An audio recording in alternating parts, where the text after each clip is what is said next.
سلام علیکم دوستان عزیز، این کانال قربانوف تیوی. من امروز برای شما یک حکایه را نقل میکنم. زمانی بود یک شاه عادل و دانا روزی با درباریانش به شکار میروند.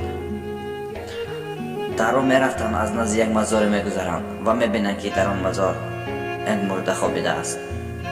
پادشاه آن مرده را میبیند که آن مرد است و آن در روی آن تبسم وجود بود.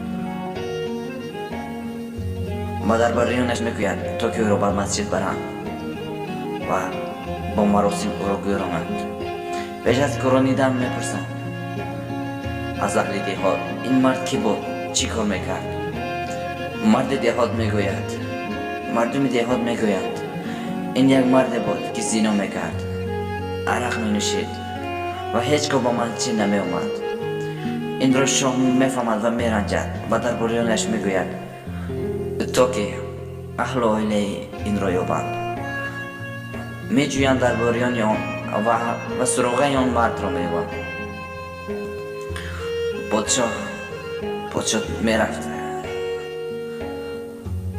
میرود به خانه آن مرد، در میزند، میکوبد که از داخل خانه یک زن میبراید. پادشاه میگوید ای زن، شوهرت وفات کرد. زن این را میشنود و میگرید و میپرسد پادشاه از زن شوهر تو اینقدر آدم بد بود، عرق مینوشید، زنا میکرد، اما تو برای او چقدر میگیری؟ زنی سخن را میشنود و باز میگیرد.